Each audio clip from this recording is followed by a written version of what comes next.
Good morning, MACU family. I just want to take a few moments of your time today and discuss something that's real passionate to me. It's about fire protection and emergency services. I've been involved with fire and EMS for close to 22 years now. I'm not the foremost expert in it, but I have seen my fair share of things. Something during this time period, twice a year, firefighters, we have a real passion about this, and it's discussing about smoke detectors in the home. When we discuss this, March 11th is coming up, and that's a time period that we look at, changing smoke detector batteries, because we do it twice a year, spring forward, fall back. As we all realize, during time changes is a prime opportunity to go ahead and, let's change our smoke detector batteries while we can, while we remember it. Very simple process. We take the 9-volt battery out of the detector and we change it out.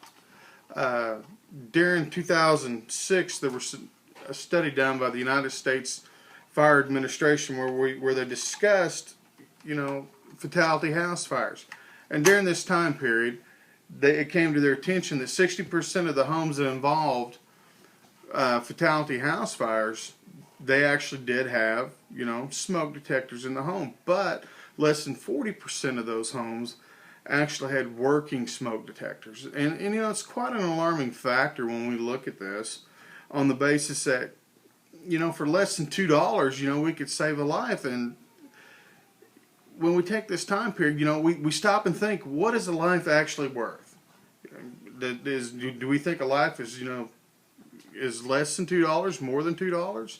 It's really amazing that when we look at this fact on how we can prevent something from happening just by general, housekeeping issues. Let's change our smoke detector batteries like we're supposed to on a time period. But something else that the United States Fire Administration also came across with is that of these working smoke detectors that they were discussing, that piercing noise that we've always heard throughout the years, everybody's, let's get up and practice our fire drills like we're supposed to. A lot of times they're not waking children up out of what we refer to as REM sleep. So we've got some problems with that too, but they are currently doing some studies with that to see what we can do. Whether they're looking at some recording type smoke detectors, with parents' voice. And I know as I was growing up, that wouldn't work for me because I really never listened to my parents too much anyway. But manufacturers of smoke detectors, they are coming up with some new issues and some things that they can look at. As we're back onto the smoke detector again, any fire department inside the United States is more than willing to come out and check your detector for you. A lot of times they're more than willing to even change the battery out in it for you. You just kind of have to, let them know about it.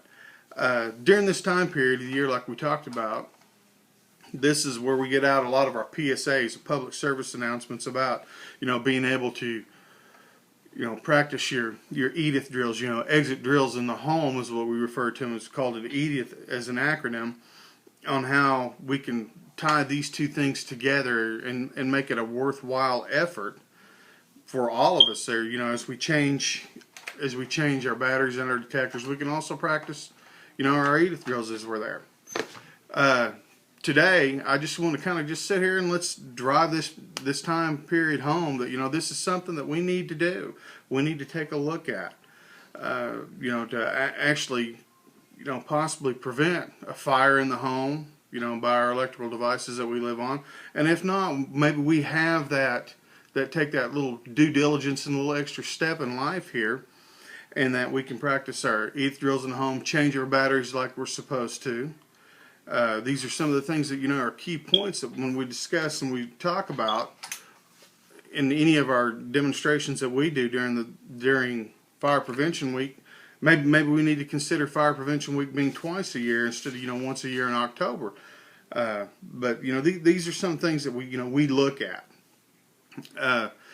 Just also kind of wanted to cover with you real quick is that a lot of our data that we use in research for fire information comes from the United States Fire Administration. And this is pollable data by anybody. You can go to the United States Fire Administration website and look at anything there. But we need to take a few moments during this time period to make sure that we're entering the correct data. When we do our homes, be honest about it. If you do have, the detection devices in your home that can help. Make sure they're properly used. Make sure people are, cleaning them like they're supposed to. Because manufacturers' recommendations discuss, how we're supposed to be doing it, twice a year, changing the batteries. And that's all we're asking, just take a few moments, spend a few minutes of your day, and if not, call a local fire department. They'll be more than glad to come out and help you do this. I want to take a few moments to thank all of you for, participating in this, and, please keep fire safe. Thank you.